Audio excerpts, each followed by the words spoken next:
ఆంధ్ర జనత చైత్రయాత్ర నడుపు నేడు చంద్రబాబు నాయక.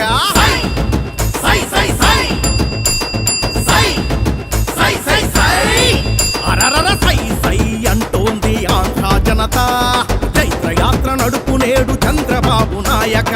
అహంకార అధికార ఆధిపత్యం ఇంకొద్దని, అవినీతి ధన ప్రీతి అరాచకం ఇక రద్దని,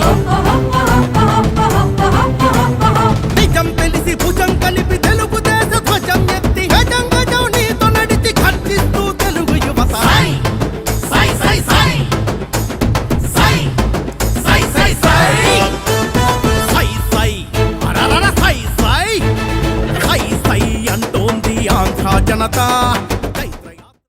అన్నీ కూడా నెరవేర్చడం జరిగింది. ప్రభుత్వం రాగానే మరి చెత్త పన్ను మీరు ఇదే ప్రాంతంలో ఇదే మీటింగ్ చెప్పాను, చెత్త పన్ను రద్దు చేస్తామని చెప్పి చెత్త పన్ను రద్దు చేయడం జరిగింది. టైటిల్ డీడ్ యాక్ట్ రద్దు చేయడం జరిగింది.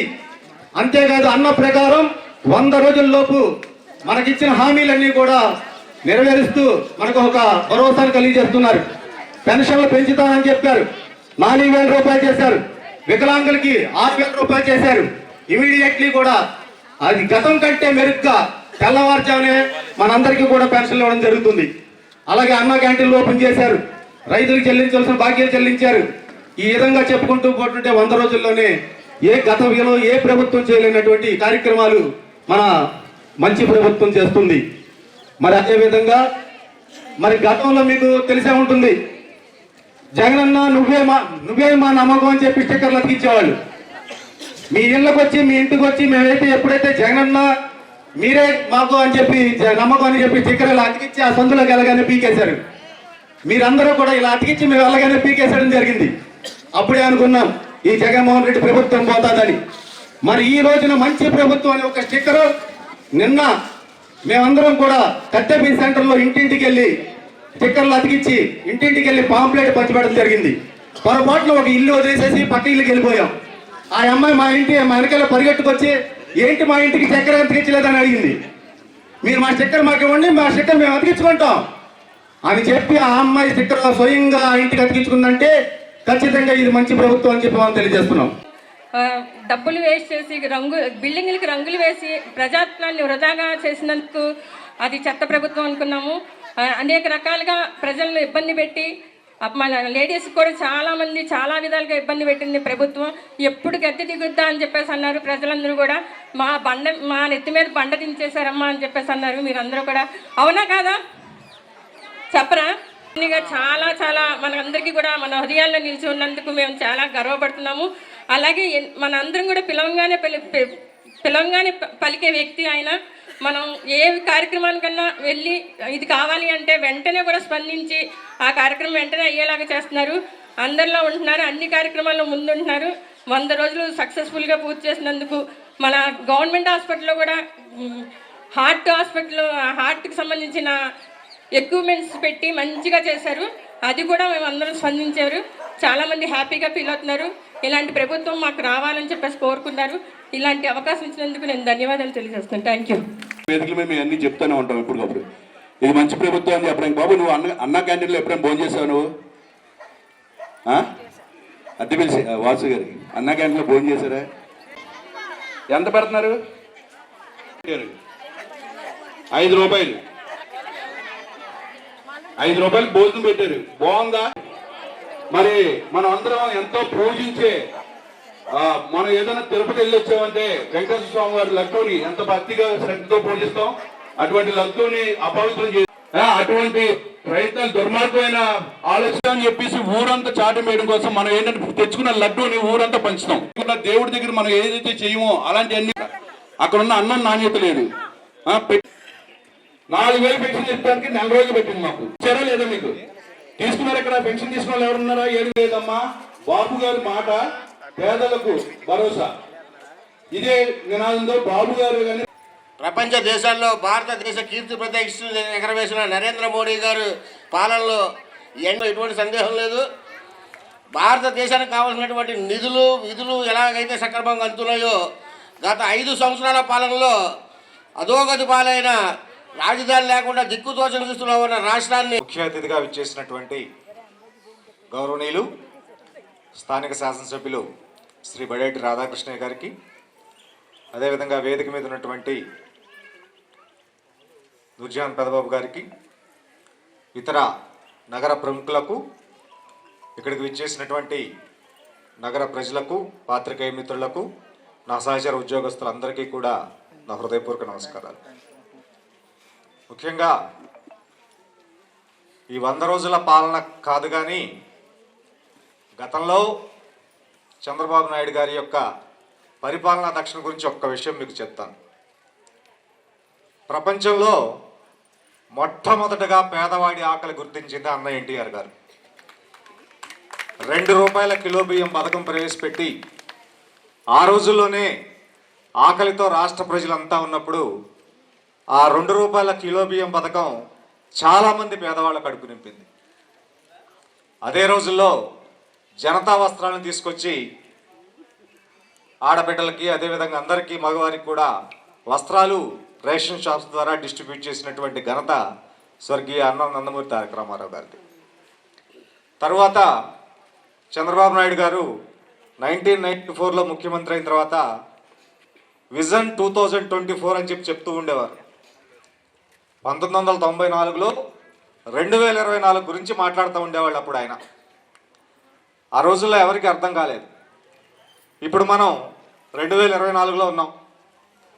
ఇప్పుడు ఒక్కసారి వెళ్ళి హైదరాబాద్లో కొండాపూర్, మాదాపూర్ ఏరియా చూడండి. మనం హైదరాబాద్లో ఉన్నామా, అమెరికాలో ఉన్నామా అనిపిస్తుంది.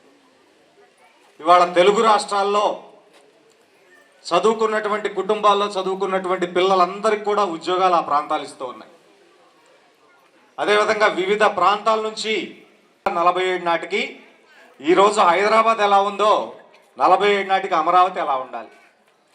అందరం కూడా కష్టపడితే మన ఆంధ్రప్రదేశ్లో అమరావతి ఒక మగుటాయమానంగా మన పిల్లలందరికీ కూడా ఒక ఉద్యోగాలు కల్పించే కేంద్రంగా, మనందరి ఆకలి తీర్చేటువంటి ప్రాంతంగా అమరావతి, పోలవరం 2 కూడా తయారు చేయాలనేటువంటి సంకల్పంతో ఈ రోజున స్థానిక 12వ డివిజన్లో ఈ ప్రభుత్వం వచ్చిన తర్వాత 100 రోజుల్లో మనం ఏమేం పనులు, ఏమేం కార్యక్రమాలు చేసామని మన రాష్ట్ర ముఖ్యమంత్రి వర్యులు నారా చంద్రబాబు నాయుడు గారు రాష్ట్రంలో ఉన్నటువంటి అన్ని కాన్స్టిట్యున్సీల్లో 100 రోజుల్లో జరిగినటువంటి ప్రగతిని గురించి మన ప్రజలకి వివరించమని చెప్పి ఆదేశాలు జారీ జరిగింది. దానిలో భాగంగానే గత 5 రోజులుగా 1 టౌను, 2 టౌను, కొన్ని డివిజన్లో ఈ కార్యక్రమాలు ఏర్పాటు చేసుకోవడం జరుగుతున్నది. మరి ఈ కార్యక్రమానికి విచ్చేసినటువంటి గౌరవనీయులు పెద్దలు బడేటి చంటి గారికి, వేదిక మీద ఉన్నటువంటి గౌరవనీయులు పెద్దలు ఎంఆర్డి బలరాం గారికి, చూడే వెంకటరత్నం గారికి, అట్లాగే వేదిక మీద ఉన్నటువంటి ప్రతి ఒక్క ముఖ్య నాయకులకు, జనసేన అట్లాగే బీజేపీ నాయకులు అందరికీ కూడా, గౌరవ కార్పొరేటర్లకు పేరు పేరున నా హృదయపూర్వక నమస్కారాలు తెలియజేసుకుంటూ ఇక్కడికి వచ్చినటువంటి ప్రజానీకానికి అందరికీ కూడా మనస్ఫూర్తిగా ధన్యవాదాలు. ఎందుకంటే మీరందరూ కూడా తీర్పిచ్చారు. ఆ తీర్పుని శాసనసభ్యులు వారు గౌరవిస్తూ, ఆహ్వానిస్తూ ఏలూరు ప్రజలకి నా సాయశక్తుల ఈ 5 సంవత్సరాలు కూడా వాళ్ళకి కావాల్సినటువంటి మెరుగైనటువంటి సేవలు, వాళ్ళ జీవన శైలికి, వాళ్ళు ఉండడానికి, వాళ్ళు బ్రతకడానికి మెరుగైనటువంటి సేవలు అందించాలని చెప్పి దృఢ సంకల్పంతో మరి ఉదయం 6:30 దగ్గర నుంచి మధ్యాహ్నం 2-2:30 వరకు, అట్లాగే సాయంత్రం 4 నుంచి మరి రాత్రి 8:30-9 వరకు కూడా వచ్చినటువంటి ప్రతి ఒక్కళ్ళతో వివరంగా మాట్లాడుతూ, ఏదో వాళ్ళు వచ్చారు మొక్కుబడిగా సమాధానం చెప్పాం, లేకపోతే పక్కన వాళ్ళకి చూడ వెంకటరత్న గారు మీరు ఈ పని చూడండి, బలరాం గారు ఈ పని చూడు, పెదబాబు మున్సిపాలిటీలో ఈ పని చూడు అని చెప్పి అప్పి చెప్పకుండా ప్రతి పని కూడా వివరంగా ఆయన తెలుసుకుంటూ మరి ఆయన పక్కన ఉన్నటువంటి మాలాంటి వాళ్ళందరికీ కూడా ఆ పని చేయమని చెప్పి పని చేశారా లేదని చెప్పి ఆ తెల్లారి నేను ఈయన దగ్గర ఒక 20-25 రోజుల నుంచి నేను కూడా కొంచెం గమనించాను. మనిషికి చాలా విపరీతమైన గుర్తు. ఎంత గుర్తు అంటే నాకే ఆశ్చర్యం వేస్తుంది. సమాధానం చెప్పి నేను మర్చిపోతాను. యాక్చువల్గా ఎవరన్నా ఒక పని చెప్తే ఆ పని చేసి సమాధానం చెప్పి మర్చిపోతా. ఆయన గుర్తొచ్చినప్పుడల్లా అడుగుతున్నాడు. చాలా గ్రాస్పింగ్ పవరు. అట్లాగే ఏ డివిజన్లో ఏ కార్యకర్త ఉన్నాడు, ఏ నాయకులు ఉన్నారు, ఎవరు మన కోసం పనిచేశారు, పని చేసిన వాళ్ళకి ఎక్కువ ప్రయారిటీ ఇస్తూ వీళ్ళు పని చేయలేదు కదా అని చెప్పి వాళ్ళని నిర్లక్ష్యం చేయకుండా ఇప్పుడు మనకి పని చేయలేకపోవచ్చు, వాళ్ళకి అక్కడ స్థానికంగా ఉన్నటువంటి ఇబ్బందులు కానివ్వండి, వాళ్ళ పైన ఉన్నటువంటి నాయకత్వాన్ని దృష్టిలో పెట్టుకొని వాళ్ళు మనకి సహకరించకపోయినా కానీ వీళ్ళందరినీ కూడా మనం హక్కును చేర్చుకొని వాళ్ళ అవసరాలందరికీ కూడా తీరుతాము అని చెప్పి ఒక దృఢ సంకల్పంతో మరి గౌరవ శాసనసభ్యులు వారు మరి 24 గంటల్లో సుమారు 14-15 గంటలు పనిచేస్తున్నారు. మరి దానిలో భాగంగానే ఏలూరు కార్పొరేషన్ పరంగా గౌరవ మేయర్ గారిని, కోఆప్షన్ మెంబర్లని, అట్లాగే గౌరవ కార్పొరేటర్లు అందరినీ కూడా పిలిపించి పార్టీలోకి చేరండి. ఎలక్షన్ వరకు ఒక రకంగా ఉంటుంది, ఎలక్షన్ అయిన తర్వాత మీరందరూ కూడా కార్పొరేషన్లో ఉన్నారు, మనందరం కూడా ప్రజలకి సేవ చేయడానికే వచ్చాము, పార్టీలు ముఖ్యం కాదు, ఎలక్షన్ అప్పుడే పార్టీలు, మనందరం కలిసి పనిచేద్దాం, ఏలూరు నగరాన్ని అభివృద్ధి చేద్దామని చెప్పి మరి ఆయన పిలుపు మేరకు మరి సుమారు 24 మంది కార్పొరేటర్లు మేము తెలుగుదేశం పార్టీలో ఒక 20 రోజుల క్రితం చేరడం జరిగింది. చేరిన కాడి నుంచి కూడా అనునిత్యము ప్రతి డివిజన్లో కూడా మరి ప్రజల యొక్క అవసరాలు నాయకులు, కార్యకర్తలు, అలాగే ఈ సమావేశానికి వచ్చిన మహిళా మళ్ళందరికీ కూడా నమస్కారాలు, ధన్యవాదాలు తెలుపుకుంటున్నాం. ఎందుకంటే ఎలక్షన్ అయిపోయింది అయినా కూడా మీటింగులు పెడుతున్నారు ఏంటో వీళ్ళందరూ అని అనుకుంటున్నారు. ఇప్పుడు పెద్దబాబు గారు చెప్పారు అన్ని కోరికలు తీరుస్తామని.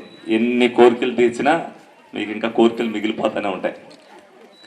అలాగే ఎప్పుడో నుంచి దానంటే 81 నుంచి నన్ను నలిపేసి బుజ్జి గారు రాజకీయాల్లోకి వచ్చారు, తర్వాత పెద్దబాబు గారు రాజకీయాల్లోకి వచ్చారు. నేను నలక్కూడదనే రాజకీయాలు ముందుకు రాలా. ఎందుకనంటే కారులో తిరగడం నాకు ఉండదు, ఇస్త్రీ చొక్కా వేసుకోవడం కూడా ఇష్టం ఉండేది కాదు. కానీ అనుకోని పరిస్థితుల్లో మరి రాజకీయాల్లోకి వచ్చా. రాజకీయాలంటే కమిట్మెంట్గా చేయాలి, మాట పడకూడదనే ఒక నిబద్ధత ఉన్న మనిషిని కాబట్టి 4.5 సంవత్సరాల్లో ప్రతి ఇంటి గడప తొక్కా. ప్రతి సమస్య కూడా నాకు తెలుసు. అలాగే క్యాడర్ ఎవరైతే ఉన్నారో 4 సంవత్సరాలు వాళ్ళు కూడా నిద్రాహారాలు మానుకుని కూడా కొంతమంది తిరిగారు. ఆ క్యాడర్కి వార్డులో ఎవరున్నారు, ఎవరి స్థితిగతులు ఏంటి, ఎవరికి ఏ అవసరం అనేది వాళ్ళు కూడా ఇచ్చేశారు. అందుకనే ఎవరైతే కష్టపడ్డారో ఆ క్యాడర్ని గుర్తిస్తున్నామంటే దాంట్లో కారణం ఆ క్యాడర్ ఎవరికి తీసుకొస్తే వాళ్ళకి పని చేయవలసిన బాధ్యత నా మీద ఉంది కాబట్టి దాన్ని గుర్తించే ఎవరైతే క్యాడర్ ఉన్నారో పాత క్యాడర్కి పని చేస్తామని చెప్తున్న దానికోసమే. ఎందుకంటే వాళ్ళు 4 సంవత్సరాల్లో కూడా ఈ ఇంట్లో వీళ్ళు ఉన్నారు, ఈ ఇబ్బంది పడుతున్నారు, ఇంట్లో వీళ్ళు ఉన్నారు, వీళ్ళకి పెన్షన్ రావట్లేదు, ఇంట్లో వీళ్ళు ఉన్నారు, వీళ్ళకి రేషన్ కార్డు లేదు అనేది ప్రతిదీ కూడా గుర్తించి నేను వెళ్ళినప్పుడల్లా కూడా ఒక్కొక్కరికి ఒక్కొక్కటి వివరించడం జరిగింది. అలాగే అన్నింటికి కూడా నేను వెళ్తాం జరిగింది, కూలంకషంగా జరిగింది. అలాగే ఈ 100 రోజుల్లో ఏదైతే ఎలక్షన్ ముందు హామీలు ఇచ్చామో అందులో ఒక్కొక్కటిగా నిర్వర్తిస్తూ అది మీకు కూడా తెలియాలనే ఉద్దేశంతో. ఎందుకంటే గత ప్రభుత్వంలో ఎవరో కూడా చేసిన పని ఈ విధంగా జరుగుతుంది, లేకపోతే మీరు రావాలి మీటింగులకి అని చెప్పి అలా తీసుకురావడం జరిగింది. మేమే ప్రజల్లోకి రావాలనే ఉద్దేశంతో డివిజన్లోనే మీటింగ్ పెడుతూ, రేపు రానున్న రోజుల్లో మేము మీటింగ్ కూడా కదమ్మా, మీకు ఒక్కొక్క సందులోకి మేమే వచ్చి ఇంటింటికి కూడా తిరిగే పరిస్థితి కూడా వస్తుంది. అలాగే తిరిగి చెప్తాం. ఎందుకంటే పద్దాకా మిమ్మల్ని కూడా ఇబ్బంది పెడతాం, మాకు ఇష్టం ఉండదు ఏదైతే జరుగుతుందో. ఎందుకంటే పద్దాకా మిమ్మల్ని రమ్మన్నా కూడా మీకు శ్రమతో కూర్చుకున్నదే, పనులన్నీ మానుకుని రావాలి, మళ్ళీ పంపులు వచ్చేస్తాయని మీరందరూ కూడా ఇంటికి వెళ్ళే పరిస్థితి ఉంటుంది. కాబట్టి అటువంటి ఇబ్బంది లేకుండా చూసే బాధ్యతను కూడా మేము తీసుకుంటాం. కానీ ఏదైతే పెన్షన్ పెంచిస్తా ఉన్నామో, అలాగే ఏదైతే అన్నా క్యాంటీన్లు పెడతా ఉన్నామో, ఏదైతే గ్యాస్ బండ మీ అందరికీ కూడా ఆడపడుచులందరికీ కూడా దీపం పథకంలో గ్యాస్ బండ్ ఇస్తా ఉన్నాం, అది దీపావళి కానుకగా అందరికీ కూడా గుర్తుండిపోయేటట్టుగా గ్యాస్ బండ ఫస్ట్ బండ ఉచితాంతి అందరికీ కూడా ఇవ్వడం జరుగుతుంది. అలాగే ఇందాక మా ఆవిడ అడుగుతుంది టిట్కో ఇల్లుకి డబ్బులు కట్టామని చెప్పి. 100కి 200% మీరు కట్టిన టిట్కో ఇల్లు డీడీకి ఉన్న ప్రతి ఒక్కరికి కూడా ఇల్లు చెప్పే బాధ్యత నాది ఉందని మీ అందరికీ కూడా సభాముఖంగా మీ అందరికీ కూడా తెలుస్తున్నా. ఎందుకంటే మోతే చలపతిరావు ఈ డివిజన్లో అనేక మందితో ఏలూరులో అత్యధికంగా డీడీలు కట్టించింది ఈ డివిజన్లోనే. కాబట్టి ప్రతి ఒక్కరు కూడా మీరు నిర్భయంగా ఉండొచ్చు. ఎవరైతే సంతకం పెట్టి మరి కొంతమందిని భయపెట్టి చేశారు, కొంతమంది మాకు ఎందుకులే ఇది రాదు మంచి ఉద్దేశంతో వేరే పట్టా తీసేసుకున్నారు. ఆ పట్టా తీసుకున్న వాళ్ళకి కూడా టిడ్కో ఇవ్వాలనేది నేను పోరాటం చేస్తున్నా. అది కూడా నెరవేరద్దే. పట్టా మటుకు తీసుకోకుండా ఉన్న వాళ్ళ మటుకు నిరభ్యంతరంగా మార్చి నెలాఖరులోపై కొన్ని ఇల్లు కూడా హ్యాండ్ ఓవర్ చేయడం జరుగుతుంది మీ అందరికీ కూడా. అలాగే ఎవరికి ఇల్లు లేకపోయినా సరే, ఇల్లు లేని వాళ్ళు ఎవరు ఉండకూడని పరిస్థితి అయితే ఏలూరు నియోజకవర్గంలో ఉంటుంది. ఈ 5 సంవత్సరాలు ఇల్లు లేని వాళ్ళు ఎవరికైనా సరే ఇల్లు రాయించి పెట్టే బాధ్యత మాకు ఉంటుంది. స్థలం ఉన్న వాళ్ళు ఎవరికైనా సరే భవిష్యత్తులో 2-3 నెలల్లో ప్రతి ఒక్కరికి కూడా లోను 4 లక్షల రూపాయలు శాంక్షన్ చేస్తారు. ఇల్లు మీకు ఎక్కడున్నా సరే స్థలం అది 4 లక్షల రూపాయలు వస్తే దానికి వచ్చిన ప్రతిపాదనలు దాంతో కూడా మీకు అందించడం జరుగుతుంది. అందరూ కూడా ఎవ్వరూ కూడా ఇబ్బంది పడకూడదు, ప్రజల జీవన ప్రమాణాలు పెంచాలనే ఉద్దేశంతో మీ అందరికీ కూడా 2024కి ఎలాగున్నాయి, 2029కి ఎలాగుంటుందని మీరు బేరీజ్ చేసుకుని దాని ప్రకారమే మీరు మళ్ళీ ఓటింగ్ వెళ్ళేటప్పుడు మీరు వెళ్ళండి. మీ జీవన ప్రమాణాలు ప్రతి ఒక్కరికి పెరిగినా లేదా అంటే ఒక్కొక్కరికి కొంచెం ఒక రకంగా పెరగచ్చు, ఒక్కొక్కరు ఎక్కువ పెరగచ్చు. మన ఆలోచన బట్టి, మనం చేసుకునే పనితనాన్ని బట్టి, మనం చేసుకునే ఆదాయాన్ని బట్టే ప్రతి ఒక్కరి జీవన ప్రమాణాలు. అదే అజాగ్రత్తతోనో అశ్రద్ధతోనో చేసుకునే వాళ్ళు జీవన ప్రమాణాలు పెరగాలంటే ఇది కాబట్టి ప్రతి ఒక్కరు కూడా జాగ్రత్తతో వహించవలసిన బాధ్యతను మీరందరూ కూడా తీసుకోవాలి. చంద్రబాబు నాయుడు గారి ఆహర్నిశలు ఏ విధంగా అయితే మరి 10 రోజుల్లోనే విజయవాడ నగరాన్ని అన్ని వరదలు వస్తే సాధారణ పరిస్థితికి ఏ విధంగా అయితే తీసుకొచ్చారో, మరి రేపొద్దున ఏదన్నా జరిగితే అదే విధంగా ఆ నియోజకవర్గం అవ్వచ్చు, రాష్ట్రాన్ని అవ్వచ్చు మళ్ళీ నిలబెట్టగలడని నమ్మకం కల్పించడానికి ఆయన ఆ విధంగా చేశాడు. మీరు అందరికీ కూడా ఒక ధైర్యం కల్పించడానికి ఆ విధంగా ఆయన 10 రోజులు కూడా చేయడం జరిగింది. అలాగే ఇక్కడ డివిజన్లో కూడా అనేక డ్రైన్ల సమస్య మొన్న కూడా నేను వెళ్ళినప్పుడు గుడి తినగా ఒకటి చెప్పారు, అది ఇమీడియట్గా చెప్పడం జరిగింది. అది అండర్లైన్ పైప్ లైన్ కొంచెం మార్చాలి, అక్కడ మురుగు వస్తుందని చెప్పారు. అది కూడా తక్షణమే అవి కూడా చేయిస్తానని చెప్పా. ఏ ఇబ్బంది ఉన్నా సరే చేయగలిగింది చేస్తాం, చేయలేకపోయింది కూడా దాన్ని త్వరితగతిని చేయడానికి దానికి మార్గం అంతా కూడా మీ అందరికి కూడా చూపిస్తామని సభాముఖంగా మీ అందరికీ కూడా తెలియజేయడం జరుగుతుంది. అలాగే ఏదైతే ప్రతి ఒక్కరికి కూడా ఆడవాళ్ళకి 1500 రూపాయలు చెప్పిన ప్రతి ఇంట్లో కూడా 18 ఏళ్ళు నిండిన వాళ్ళందరికీ కూడా ఇస్తామని సూపర్ 6 ద్వారా మీ అందరికి కూడా చెప్పడం జరిగింది.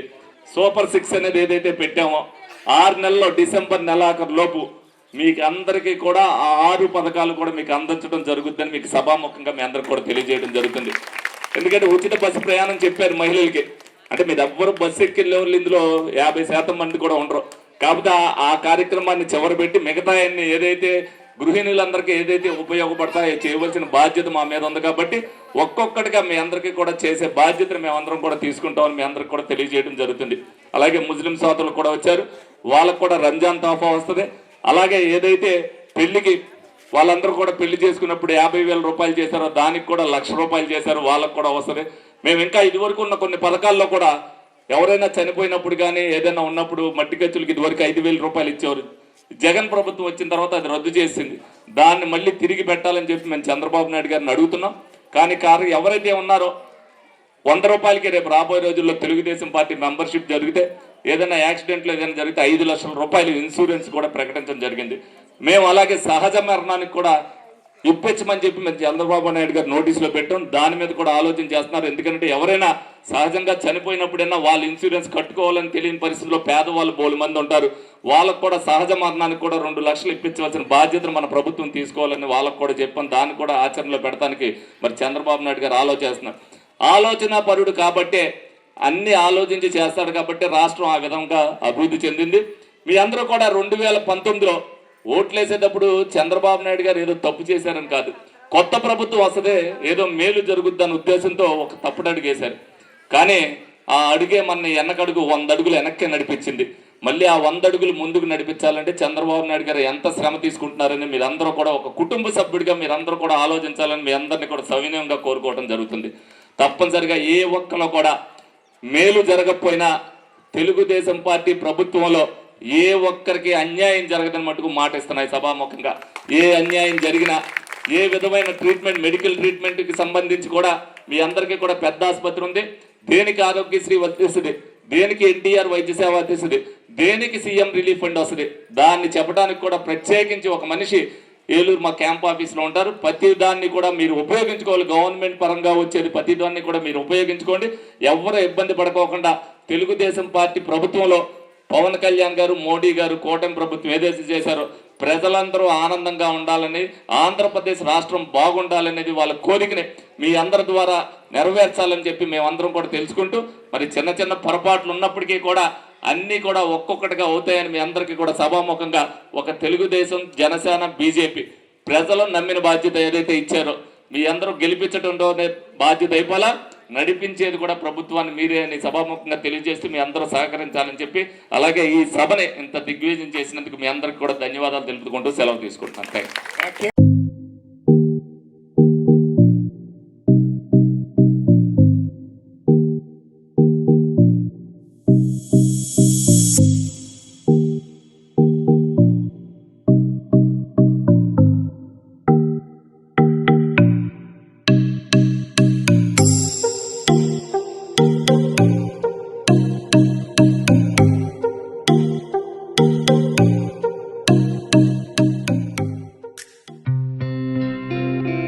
గత 20 సంవత్సరాలుగా దంత సమస్యలతో పాటు దవడ మరియు ముఖ సంబంధ సమస్యలకు చక్కని చికిత్సలు అందిస్తున్న శ్రీ రామకృష్ణ దంత వైద్యశాల, నరసింహారావుపేట, ఏలూరు. ఎమర్జెన్సీస్ లో వాడే ఆక్సిజన్ కాన్సంట్రేటర్లతో పాటు air purifier, UV light steriliser, ULV fogger వంటి పరికరాల ద్వారా పరిశుభ్రమైన వాతావరణంలో చికిత్స అందించబడుచున్నది.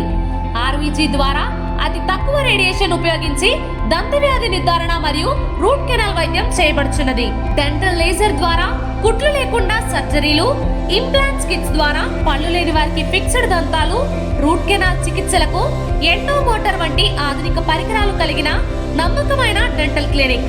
అత్యంత ప్రామాణికమైన ఆటోక్లావింగ్ పద్ధతిలో శుభ్రపరిచిన ఇన్స్ట్రుమెంట్స్ వాడడం మా ప్రత్యేకత. దంత సమస్యలకు చికిత్సతో పాటు విరిగిన దవడ మరియు ముఖ ఎముకలకు చికిత్స, ఎత్తు మరియు వంకర దవడలకు కాస్మెటిక్ సర్జరీ, యాక్సిలోఫేషియల్ వంటి చికిత్సలకు చిరునామా శ్రీ రామకృష్ణ దంత వైద్యశాల, వేములపల్లి రెసిడెన్సీ అపార్ట్మెంట్, నరసింహారావుపేట, ఏలూరు.